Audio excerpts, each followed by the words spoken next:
What's up, everybody? I'm Stella Chung, and this is the Weekly Fix, the show where we round up all the gaming and entertainment headlines you may have missed this week. Redfall is looking to be one of 2023's biggest disappointments, plus PS5 sales are surging amidst falling Xbox sales. In the entertainment world, we get our first look at the Twisted Metal TV series, and Alita Battle Angel 2 might be on its way. Thanks for covering the last week, Max, and like he said, it's news in time.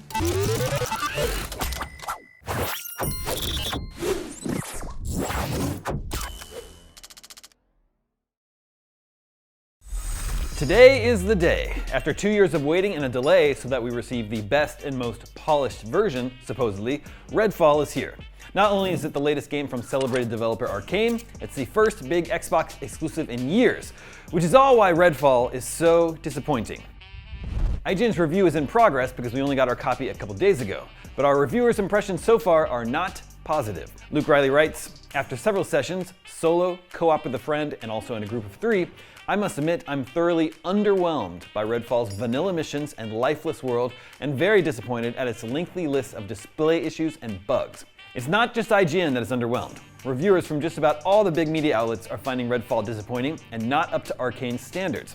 It has a score of 65 on OpenCritic, the all-video game version of Metacritic, meaning it has received mostly weak reviews, and only 24% of critics actually recommend the game.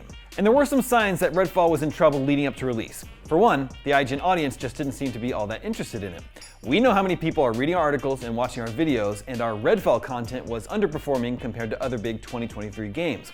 Then there was the news that the Xbox version would be capped at 30 frames per second at launch, something a lot of people found unacceptable for a current-gen only game. And there was also backlash over the fact that it required an always online connection even when you're playing by yourself. Now, a lot of that might have been forgiven if Redfall had turned out to be an awesome game, but by all accounts, it isn't. The most high-profile Xbox release in years is a dud. And here's the thing. Xbox cannot afford a failure like this. Its last big exclusives were Halo Infinite and Forza Horizon 5, way back in 2021. Yes, I know there was Hi-Fi Rush earlier this year, and that was good, but it's not on the same level as these other releases that Xbox ran years-long promotional campaigns for. For all the money it has and all the studios it owns, Microsoft has a terrible time actually shipping games, so when it does, they have to be hits. While Xbox seemed to be in a pretty good place at the start of this generation, it's gone way too long without any exclusive software, and now it's released a subpar product from a beloved studio. Oh, and Xbox hardware sales are down 30% year over year. It's not a good look, and Xbox gamers deserve better. IGN's final Redfall review will be up later this week, but it kinda seems like it bites. In other Xbox news, it has announced a new PC Game Pass referral program that lets existing members gift a free trial of the subscription service to a friend. Every Xbox Game Pass Ultimate and PC Game Pass holder will be able to send a total of 5 friend referrals by clicking the Give PC Game Pass button located on your Game Pass home screen. Each trial can be redeemed to grant access to a 14-day PC Game Pass trial as long as the target of your generosity is new to the service. Microsoft has launched the program to coincide with the release of Redfall, out today on Game Pass for Xbox consoles and PC, but as we just went over, Redfall probably won't be pushing too many Game Pass subscriptions.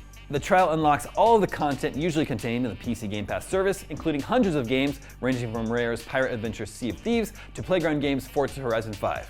It also provides access to all the titles included in an EA Play membership, along with any new first-party Xbox game studios launching into the service during the trial period. That probably won't be until Starfield in September. The new program might be welcome news to gamers hoping to give Game Pass on PC a try, especially considering that Microsoft recently ended a long-standing promotion that offered a 1-month trial of the service for $1. Now, Sony did a little bit of bragging in its latest earnings report, stating that the PS5 had its best year on the market so far, with 19.1 million units sold in 2022 to 2023.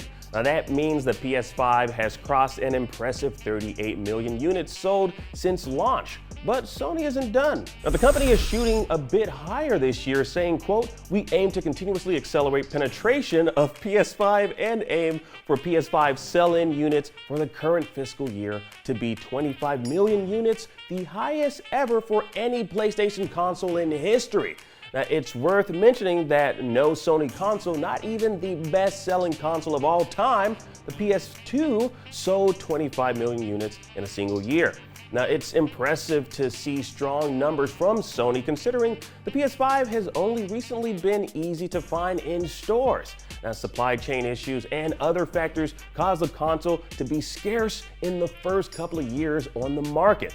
Now, this all might sound like Sony just throwing a little bit of shade at Microsoft, as Xbox is reeling from some considerable setbacks lately. Now, just yesterday, the UK's Competition and Markets Authority prevented its acquisition of Activision Blizzard. And in its own recent earnings call, Microsoft also revealed Xbox hardware revenue is down 30%, and the gaming division as a whole is down 4%. Now, the Xboxing match between the two companies is relentless as the ongoing console wars continue. Now, were you one of the millions and millions who contributed to Sony's numbers? Are PS5s easy to find at your local store? Well, let me know in the comment section down below. We may not be getting E3, but we're still getting summer events to show off upcoming games. Microsoft has announced the Xbox Game Showcase, which is happening Sunday, June 11th at 10 a.m. Pacific. They didn't say what games they're showing off or any publishers or developers attached to it. Considering the beating the Xbox exclusive Redfall is getting from critics, let's all hope they have some bangers lined up. Airing immediately after the Xbox Game Showcase is a Starfield Direct promising, quote, tons of new gameplay, developer interviews, and behind-the-scenes insider information. It's been a minute since we've seen any new gameplay footage from Starfield, so this is welcome news. And Microsoft's Summer Showcase isn't done yet. Just a few days after, on June 13th, tune in for the Xbox Game Showcase Extended. Similar to the extended showcase they did last year, this stream will be a little more in-depth on some of the games featured in the regular showcase, with more developer interviews and context. Of course, we'll be covering it all here on IGN, so stay tuned right here on June 11th. Sticking with Xbox news, this month's Xbox Game Pass games have been announced. First up is Redfall, which we have a review in progress you can check out. Spoilers, it's not great, but it is included with Game Pass, so it's not going to cost you anything extra to try it out yourself. Next, there's the action RPG Western Weird West from Devolver. The game is a hodgepodge of different gameplay ideas that somehow all work well together. We gave Weird West an 8, praising the challenging combat and story. If you're into something spooky, there's Amnesia: The Bunker, which is coming later this month. It's the latest in the Amnesia series of survival horror games. This is set in World War I, featuring a French soldier hiding out in a bunker. Of course, he's not alone, with a monster known as the Beast stalking him. No thank you. For tactics fans, you're getting Shadowrun Trilogy, combining Shadowrun Returns, Shadowrun Dragonfall, and Shadowrun Hong Kong. The games are based on the long-running tabletop RPG set in a futuristic world that combines elements of cyberpunk and fantasy. The other titles coming to Game Pass in May are Ravenlock, Fuga Melodies of Steel 2, Railway Empire 2, and Farworld Pioneers. There are a few games leaving Game Pass too, so check out IGN.com for that full list. In Nintendo news, the Switch version of Marvel's Midnight Suns is officially cancelled. Bummer for Switch owners. No specific reason was given, and the news was buried in an announcement that the game's last-gen Xbox One and PS4 versions are coming on May 11th. The last-gen release coincides with the latest DLC pack, Bloodstorm, which adds X-Men Storm as a playable hero along with new missions. It's disappointing that the Switch version isn't coming, since more people should definitely play this game. We really enjoyed it, giving it an 8, praising the tactical RPG for its use of card game mechanics and excellent combat. I know everyone is into pre-orders and playing day one as soon as a game launches, but I'm definitely glad I waited a few days to play Star Wars Jedi Survivor. There's a new update for Jedi Survivor today for PC players that addresses some of the massive performance issues on the platform. The console performance update will be released tomorrow, May 2nd. In an announcement on Twitter, EA announced that the patch was just one of many to come in the future to further improve performance and bugs across all platforms. This update for PC includes performance improvements for non-ray traced rendering. The update coming for PlayStation 5 and Xbox Series X and S tomorrow were already applied to the PC. Some of those fixes in the update for consoles tomorrow include crashing in various areas of the game and cinematic skips, performance improvements, rendering issues, collision issues, cinematic dialogue overlapping, and more. The tweet didn't give dates on when future updates would be implemented, but that they would share timing when it's available. This is the second update after a huge day one patch that came in at up to 128 gigabytes, in addition to Jedi Survivor's already immense file size. This day one patch was mandatory to download in order to play, and even owners of the physical game would have to connect to the internet at least once to download it. We gave the game a 9, with the reviewer Dan Stapleton saying that if Respawn made a third game like Star Wars Jedi Survivor and Fallen Order, it'll complete the best Star Wars trilogy in 30 years, hands down.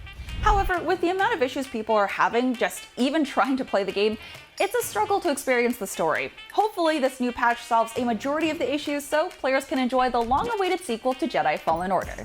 PlayStation has an update on its 10 live service games in development.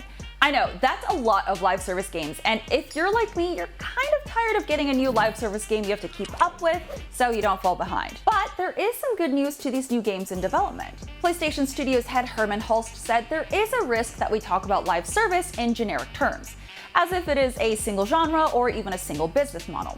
PlayStation Studios are making a variety of games that could be referred to as live services, targeting different genres, different release schedules, and at different scales. So the good news is that the live service games are just live service in definition.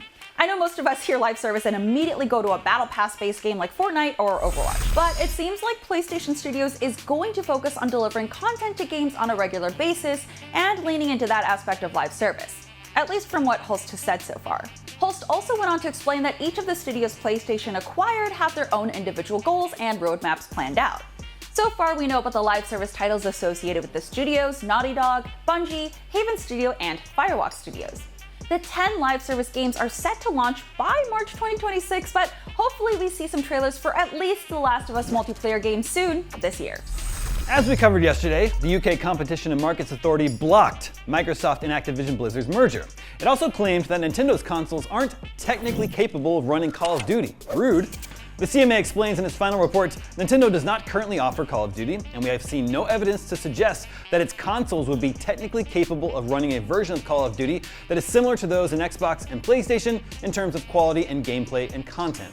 Well, sure, the Switch can't run a modern Call of Duty game. What's interesting to me is that the CMA said Nintendo's consoles, plural, couldn't handle it. Nintendo will eventually release updated hardware, either a more powerful Switch or a new console altogether, and the CMA is so sure it also won't be able to run Call of Duty. Why do they think they know better than Xbox? This comes after Microsoft already committed to a 10-year deal to bring Call of Duty to Nintendo platforms, but it seems like that wasn't enough to convince the CMA to approve the merger, even though Microsoft previously said it was confident it could get it running on the Switch. The UK regulator cited Microsoft's potential dominance in future cloud gaming as its main concern for blocking the merger. Cloud gaming is still a small part of the overall industry, but even Nintendo has gotten into it by releasing cloud versions of popular AAA games like Control and Resident Evil Village. Perhaps that could be a solution to putting Call of Duty on Nintendo platforms in the future. In any case, the point might be moot now that the CMA has blocked the acquisition. Microsoft plans to appeal the decision, but it will be an uphill battle getting the appeals tribunal to find an error in the CMA's report or prove that the CMA acted irrationally. Those are the only ways for the appeal to be successful, according to analyst Piers Harding-Rolls, speaking to GamesIndustry.biz. It's time to take a quick break. When we come back, we're breaking down the official trailer for Dune 2, plus we get our first look at the Twisted Metal TV show. See you in a bit. Welcome back. The Twisted Metal series of games is getting its very own TV series, and we get our very first look at it in action. But first, Dune 2 just dropped its official trailer, and we're here to break it down.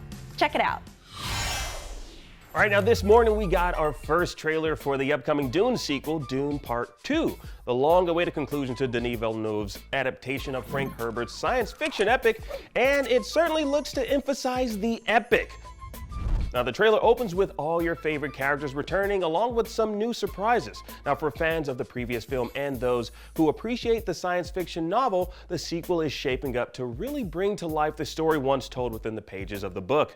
Now, the centerpiece of the trailer is one of the most memorable moments from the books, Paul taking his first ride on a giant sandworm, which is a rite of passage for the desert-dwelling Freeman people who have taken him in. Now, the first Dune movie definitely wasn't short on stuff happening, but it also had a lot of heavy lifting to do in terms of world building and setup. Like, rest assured, it sounds like Part 2 will hit the ground running, if not riding on sandworms. Yeah, right on the backs of them. Now, based on the director's comments, it sounds like it'll be much heavier on action. Now, last month, Villeneuve presented new footage to CinemaCon attendees, and while speaking at the WB Discovery panel, explained that his first Dune film was contemplative, but described the second chapter as an action-packed epic war movie. Now, Dune hits theaters November 2nd, and there's also that Dune Sisterhood prequel series in the works for Max, though no premiere date is set just yet. Now, speeding on over to our next story, we got a trailer for Gran Turismo, the movie. It's about cars. Yeah, okay, fine. You know, the cars in the GT games aren't technically characters, but just like the games are based on real vehicles and tracks, the movie is based on a true story. Yeah. Now, the movie tells the story of an avid Gran Turismo player whose success in the ultimate driving simulator led to him getting behind the wheel of some actual race cars and entering some serious competitions.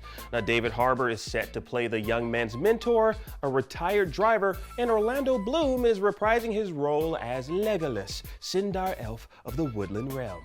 I'm kidding, of course. Orlando Bloom plays a marketing guy, naturally. Yeah. Anyways, weirdly, Gran Turismo is directed by Neil Blomkamp, who's really only ever made science fiction movies with a heavy emphasis on fiction. Like District 9, Elysium, and Chappie are all pretty video gamey, but Gran Turismo feels like a pretty hard jerk of the wheel. When we asked Blomkamp why he went for the GT movie last summer, he told us that he just really loves cars. Well, guess it makes sense. All right, now we finally have our first look at the upcoming Peacock series Twisted Metal. Now, a teaser recently released features Anthony Mackie's John Doe as he races out of the gate with guns ablazing, seemingly shooting at absolutely nothing, and a very, very quick glimpse of everyone's favorite ice cream truck driving clown. Now, the official synopsis mentions how the series will follow John Doe as he races across an apocalyptic wasteland to deliver a package to some mysterious person lurking in the shadows. Now, with Anthony Mackie prepping for the car fight ahead of him, he loads up on shotgun shells, picks his favorite road jams, and we get a full glimpse of the dystopian road that lays ahead of the titular hero, or anti-hero. It's honestly not clear which side he falls on, but as fans of the game franchise know, each combatant in Twisted Metal has their very own story and reasons for participating in the tournament. Now, in most of the games, the tournament is hosted by Calypso and briefly by Sweet Tooth in the fourth game. Now, while the reasons each contestant participates is different, they're all competing to win to have a single wish granted. But no matter what the winner might wish for, their wish is usually twisted in some dark, demented way. Hence the name Twisted Metal. It's a bit of a double meaning, you know, like medal with the D is a prize. Yeah, you know. Anyways, a little more about Anthony Mackie's character in the series John Doe. Now, his character is seemingly based on the character of the same name in the Twisted Metal Black and Lost series of games. Now, he's called John Doe because he has absolutely no recollection as to who he is, and his goal is to find out more about his past. Now, he was killed in Twisted Metal Black, but it's later revealed that he was an undercover agent in the Twisted Metal Lost game, and that there's apparently a team of John Does that are primarily on a mission to take down the Twisted Metal tournament and end Calypso's deranged competition. Honestly, the whole lore behind Twisted Metal is confusing in certain instances, as Twisted Metal Black takes place in the mind of Needles Kane. And for those who don't know, or who were probably like me when you first started playing these games, Sweet Tooth is the name of the vehicle that Needles drives, but I always refer to him as Sweet Tooth. They're synonymous pretty much. Anyways, that Party City mask did pop up in the teaser trailer, albeit very brief, but it was enough to give us a good glimpse at what to expect from this live-action interpretation of the character. There's also this really cool poster that was released well before the teaser exclusively here on IGN, where we see John Doe occupying Roadkill, that's the name of his car, and Sweet Tooth off in the background. Twisted Metal will make its way onto Peacock July 27th. Now, more news of video games being turned into shows. Vampire Survivors is getting an animated adaptation. Now, Deadline broke the news exclusively that the comedic horror game will get the animated treatment, with the project currently looking for a writer and soon to be shopped around to TV networks.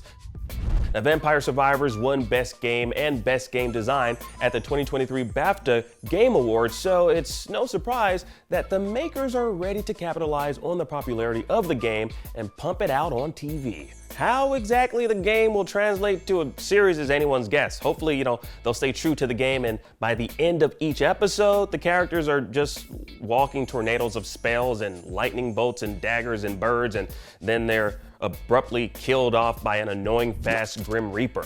Yeah. And speaking of capitalizing on popularity, with Winnie the Pooh now in public domain, creators around the world are hard at work finding bizarre new ways to capitalize on the long-running success of the silly old bear. Don't bother. Now, we got a horror movie earlier this year, and now a studio by the name of Boat Rocker Studios, they're rocking the boat, is looking to make an R-rated Christopher Robin series. The log line reads, and I'm gonna read it like Winnie the Pooh, check this out.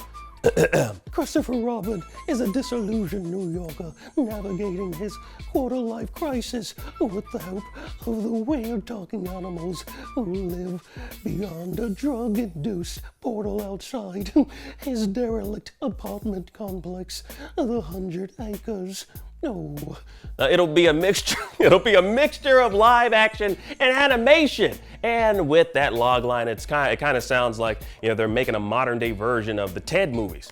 Well, prepare yourselves for your childhood, but prepare to have your childhood ruined yet again, my friends. No bother. Sorry. All right, now producer John Landau revealed a few tidbits about what might be happening in the sequel to Alita Battle Angel. Now, speaking with Screen Rant, he mentioned how he and Robert Rodriguez are working on an Alita Battle Angel 2 with actor Rosa Salazar in talks to reprise her role in the sequel. Now, the producer remarked on what he's learned from his work on Avatar: Way of Water regarding motion capture and the subtleties of facial expressions. Now, with the advancement in technology being where it is today, it's more than possible for them to build a better Alita and truly bring the manga character to life. And with the way the 2019 movie ended, it more than sets itself up for a sequel. Now, it definitely felt like, there should be a little bit more in lines of stories to pursue. Now, Alita Battle Angel is based on the manga of the same name about a cyborg who finds herself in a pile of scrap with no recollection of her past. Now, she sets out to navigate the world, all while slowly discovering her true identity and her true nature. Now, fans of the franchise are familiar with the manga and the OVA that adapted 9 volumes of the manga in 1993. Now, the movie was surprisingly good and garnered quite the fan base. Now, I say surprisingly good because, it's not too often anime or manga adaptations work well on the big or small screen, especially if they're produced here in the West. Yeah, now if I have to bring up an example or two, I'll just point you to Netflix and its numerous attempts at live action manga/anime adaptations like Cowboy Bebop, Death Note, and the upcoming One Piece series. Now, while the latter hasn't come out just yet, Netflix's track record with live action anime adaptations hasn't been the best, so expectations are set very low. But expectations are presumably set high as we wait to hear more news on Alita 2 and watch as things develop. All right, now we know James Gunn is set to bring us a new Superman in Superman Legacy, but he still might have plans for J.J. Abrams' reboot of The Man of Steel as well.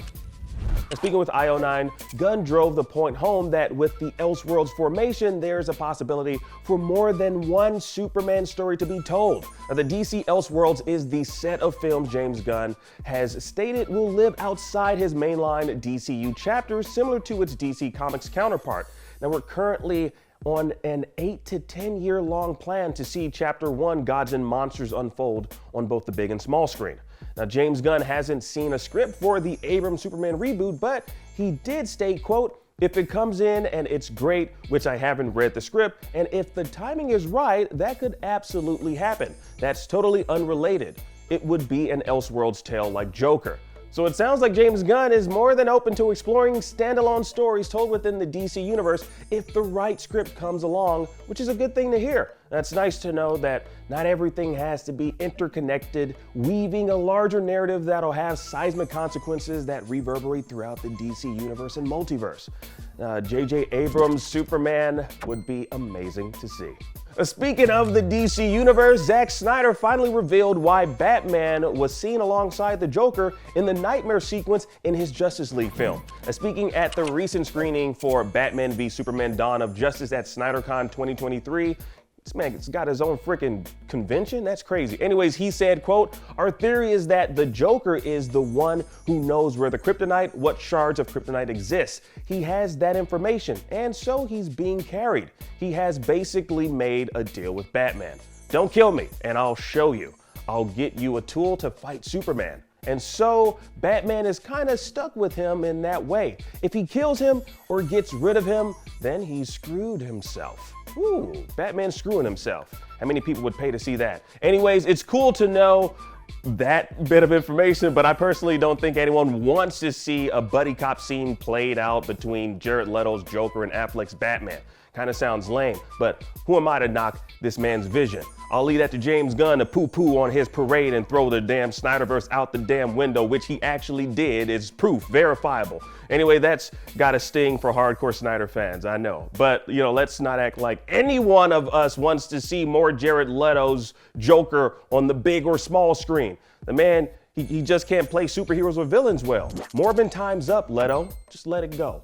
Speaking of Morbin time, the vampire hunter with the cool shades, not as cool as mine, Blade, just found another writer for the new film. Now, Nick Pizzolatto is reuniting with actor Mahershala Ali for the upcoming Marvel movie. Now, the two work together on True Detective Season 3.